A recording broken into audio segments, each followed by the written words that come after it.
자, 오늘은 라도 얘기를 할 겁니다. 라도의 하이테크 세라믹이 몇 가지 색깔로 나올 수 있는지 혹시 알고 계시나요? 왓츠스 앤 원더스 기간에 저희 채널의 에트나님이 라도의 코마듀르 매니팩처에 다녀왔는데 50개 정도의 색상이 된다고 해요. 올해 트렌드가 다이얼에만 색상을 주는 게 아니라 케이스나 브레이슬릿 전체에 이르기까지 대담한 색상을 사용하는 게 트렌드이기도 하고, 라도도 올리브 그린 색상의 캡틴 쿡을 내놓는다든지 터콰이즈 색상의 트루스케어를 내놓는다든지 과감한 색감의 세라믹 케이스들을 선보이고 있는데, 그런 기조를 쭉 이어나가면서 청량함을 가지고 있는 네이브 블루 세라믹 케이스의 시계들이 공개가 됐습니다. 하나는 300만 원대의 트루스케어 스켈레톤이고, 다른 하나는 캡틴 쿡 하이테크 세라믹인데, 두 시계 다 R808이라는 기하학적이고 공간감이 있는 스켈레톤 무브먼트를 활용을 하고 있는데, 이게 라도의 감각적인 디자인이랑 만나면서 확실하게 현대적인 미감을 가지고 이렇게 움직이고 있다는 거. 캡틴 쿡이 분명히 60년대 라도의 빈티지 시계에서 영감을 받은 컬렉션임에도 불구하고 그 캡틴 쿡조차도 굉장히 현대적인 미감을 추구하는 방향으로 가고 있는 것 같아요. 그리고 아나톰도 그렇고 최근 출시들을 계속해서 러버 스트랩으로 하는 경우가 많은데, 이 러버 스트랩이 스포티하고 대담한 느낌이 있어서 라도를 이미 좋아하고 계시는 기성세대뿐만 아니라 조금 더 스포티한 시계를 원하는 젊은 세대들에게도 다가가려고 한다는 그런 어떤 미학적인 지향 같은 게 보여서 재밌는 두 시계인 것 같습니다. 이게 공통점이고, 디테일로 들어가면 두 시계가 되게 다릅니다. 그럼 뭐부터 얘기할까? 캡틴 쿡. 캡틴 쿡은 바다를 위한 시계잖아요. 다이버 시계니까 네이비 블루 케이스가 굉장히 잘 어울리는 것 같아요. 기존의 포맷은 그대로 따르고 있습니다. 300m 방수에다가 모노블록으로 이루어진 이 세라믹 케이스라는 기조를 유지를 하고 있는데, 또 디스플레이 케이스백 부분에는 티타늄 소재를 써가지고 전반적으로 좋은 착용감을 주는 43mm의 러그트러그가 49.8mm, 두께가 14mm대, 러그폭은 21mm대, 이런데 이제 라도의 베젤이 폭이 넓기 때문에 사이즈가 시사하는 것보다는 좀 작게 느껴집니다. 전체 무게를 재보니까 한 110g대, 300m 방수 다이버 시계 치고는 굉장히 좋은 무게감을 가지고 있다는 거. 무게가 가벼워진 만큼 크기에서는 자유롭게 크게 만들어도 되지 않나. 현대적인 미감으로 캡틴 쿡을 재단장하면서 빈티지 캡틴 쿡의 또 특징적인 요소들은 여전히 갖고 있어서 또 매력적인 시계입니다. 일단 다이얼과 시계 유리는 도형이고, 그 다음에 베젤은 이제 안쪽으로 슬로프가 져가지고 분화구 같은 느낌을 주는데, 이게 보기에도 되게 입체적이어서 멋있지만은 기능적으로도 가독성이라는 측면에서 따져봐도 되게 좋은 터치라는 생각이 드는 게, 슬로프가 바깥쪽으로 떨어지면은 거의 대부분의 허옇게 이렇게 베젤이 번쩍번쩍 거려요. 그래서 마커를 읽을 때 방해를 받거든요. 근데 라도는 이제 슬로프가 안쪽으로 들어가 있으니까 마커들을 읽을 수 있으면서 적절하게 번쩍거린다는 거. 이번 시계의 특징이라면은 매트한 질감을 굉장히 많이 사용하는 것 같아요. 그러니까 색감은 대담하게 가는데 툴바치답게 광택은 좀 줄인, 베젤 부분만 번쩍거리고 전반적인 케이스는 이렇게 매트한 느낌인데, 만질 때도 뭔가 별 같은 게 느껴져가지고 좀 더 강인한 인상을 주는 것 같아요. 촉감에서도 내 손목에 닿는 이런 느낌 같은 것도 시계의 일부잖아요. 그런 것까지 뭔가 시계 이미지랑 맞게 배려된 시계가 잘 없는데, 이 매트한 세라믹은 질감까지 뭔가 시계 컨셉이랑 맞는 것 같다라는 생각이 들고, 캡틴 쿡이 처음 나왔을 때에 비해서 몇 번의 업데이트를 거치면서 기능의 최적화라는 게 이루어진 것 같다라는 생각이 드는 게, 잘 느껴지는 부분이 베젤인 것 같아요. 베젤 액션이, 베젤을 너무 꽉 잠가버리면은 분명한 클릭은 만들어낼 수 있고 유격은 적어지긴 하는데 돌리기 힘들어요. 요즘 나오는 시계들 중에 어떤 것들은 돌리기 쉽게 풀어놓는데 그 대신에 이제 덜컥덜컥 거리는 것 같은 유격이 있는 모습으로 나오는 경우가 있어서 아쉬움을 주는데,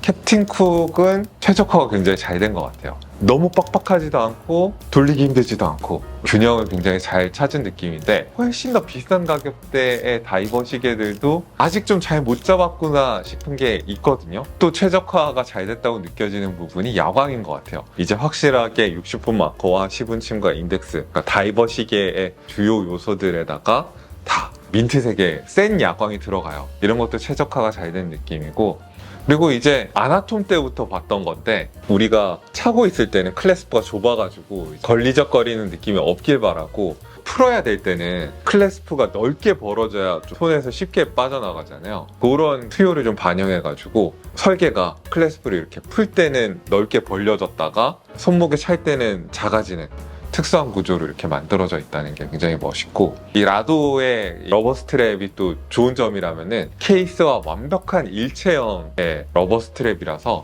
이 러버 스트랩이 케이스랑 완벽하게 맞물릴 때 그게 주는 어떤 쾌감 같은 게 있는 것 같아요. 심미적인 쾌감 같은 게 있어서 착용감도 착용감이지만은 R808이 제가 되게 기하학적이고 모던한 느낌의 무브먼트라고 했었는데, 이거를 캡틴 쿡 특유의 돈명 다이얼이랑 결합을 해놓으니까 R808의 특유의 공간감 같은 게 잘 살아나는 측면이 있습니다. 스켈레톤 시계라면은 피부까지 보일 정도로 좀 뚫린 느낌이 있어야 시원시원하고 입체감이나 공간감 같은 게 느껴질 텐데, 경쟁 모델들을 생각을 해보면은 원래부터 스켈레톤 하려고 만든 무브먼트가 아닌데 그걸 스켈레톤화를 하다 보니까 빈 공간이 별로 없어요. 그런 부분이 좀 부족했었는데 R808은 진짜 좀 많이 뚫린 느낌이거든요. 거기에다가 틴트 처리된 도명 유리를 덮어 놓으니까 좀 더 3차원적으로 느껴지는, 틴트 처리가 과하지 않아서 무브먼트도 충분하게 감상할 수 있으면서 또 시분침이나 인덱스 같은 것들은 읽기에 문제가 없도록 이렇게 배려가 되어 있는 것들이 좋은 것 같고, 원래 시분침이랑 인덱스가 다 브러쉬 피니싱이 되어 있는 경우가 많았거든요. 근데 이번 시계는 샌드 블라스트 피니시예요. 읽기는 훨씬 좋습니다. 브러쉬는 좀 번쩍번쩍거리잖아요. 트루아치의 감성에 맞는다는 생각이 들고, 12시 방향에는 닷 로고가 있어서 이제 또 루비 바탕에다가 이제 금속 닷 로고가 반짝반짝 하는 게 여러 방향으로 움직이는 또 라도 시계의 시그니처 같은 거라서, 스켈레톤 무브먼트면은 내 시계가 어떻게 움직이는지 보고 싶잖아요. 근데 보면은 R808이 진짜 시원하게 다 따서 보여줍니다. 뭐 태엽통도 그렇고, 크라운을 뽑았다가 넣었다가 할 때 이제 레버가 움직이는 거라든지 와인딩과 관련된 톱니들이 움직이는 부분이라든지, 물론 밸런스랑 팔렛 포크랑 잘 보이는 거 물론이고 이스케이프 같은 거 잘 보이는 거 물론이고, 그래서 앞에는 스켈레톤 인척해놓고 뒤에는 막혀있는 무브먼트들이 되게 많거든요. 그런데 R808의 또 좋은 점이 뒷면을 돌려보아도 뒷면도 뚫려있고 로터의 깨알같이 단 모양으로 테마를 살려서 쓰는 게 디자인의 디테일에 대한 주목이 좋다. 5가지 포지션에서 조정이 되어 있고 니바크롬 밸런스 스프링이 들어가서 항자성 기능도 확보하고 있으니까 사용해보면 되게 정확하고 그렇긴 할 텐데, 강력한 펀치 같은 게 하나 더 있었으면 좋겠는데 코스크 인증이라도 좀 해주지, 뭐 이런 건 좀 아쉽긴 합니다. 요즘 경쟁 모델들이 다 코스크 인증을 받는 추세로 가고 있기 때문에 라도도 이제는 해야 되지 않을까, 이런 생각이 들었습니다. 이 시계를 살 거냐 말 거냐, 이게 600만 원대잖아요. 여러분들께서 뭘 중시하느냐에 따라서 달라질 것 같은데, 소재를 중심으로 보고 계시다면은 하이테크 세라믹에 이렇게 색감을 넣은 모델이 이 정도 가격대까지 가까이 오는 경우가 잘 없습니다. 대안이 없어요. 경쟁자도 없고, 아니면은 코팅된 스틸 케이스나 플라스틱을 골라야 되는데, 코팅된 스틸은 벗겨질 거고, 세라믹 같은 검증된 속감도 좋고 가볍고 튼튼한 소재를 쓰는 캡틴 쿡이 매력이 있지 않을까. 여태까지 리뷰했던 캡틴 쿡들 중에서 만약에 사게 된다면 어떤 거 적어줄까요? 어렵다. 원래는 브론즈였는데 이제 브론즈 유행은 좀 지나간 것 같고, 대담한 색감의 케이스가 오고 있어서 하이테크 세라믹에 색감이 있는 거를 골라볼 것 같아. 라도를 한다면 그게 뭔가 라도의 정체성을 가장 잘 대변하는 거라서, 나는 꼭 다이버시계 매니아는 아닌 것 같다 라고 하면 이제 또 눈에 들어오는 게 트루스퀘어 스켈레톤인데, 이 시계의 또 좋은 점은 좀 유니섹스에 가까운 사이즈예요. 와이프랑 여자친구랑 같이 차는 것도 가능해졌다는 거, 어떤 장점이. 전화 보시는 중이세요? 와이프랑 여자친구랑 같이 차? 아니야.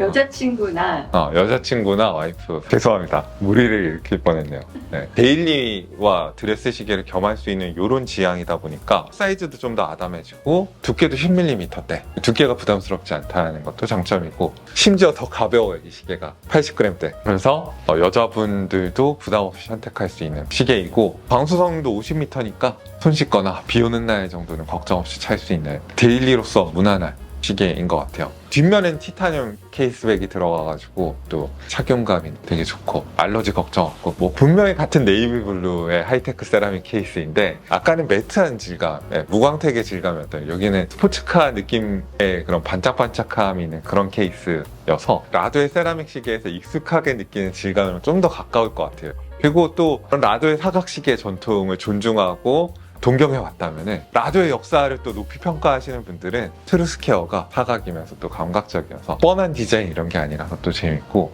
사각 시계에는 사각 무브먼트가 들어가는 게 제일 좋긴 하죠. 근데 그러면은 무브먼트를 처음부터 다시 디자인하고 따로 만들어야 되니까 가격이 막 오를 거 아니에요. 여기서는 원형의 무브먼트를 쓰면서 어떤 터치를 했냐면은 두 줄의 가로 브릿지를 넣어가지고 원형의 무브먼트를 쓰고 있음에도 무브먼트가 사각시계 전체를 가득 메우는 것 같은 느낌이 들도록 만들었고, 그리고 또 좋은 점이 R808의 설계가 가지고 있는 어떤 기하학적인 조형미 같은 거를 이 두 개의 가로지르는 브릿지를 통해서 좀 더 부각하는 느낌도 있는 것 같아요.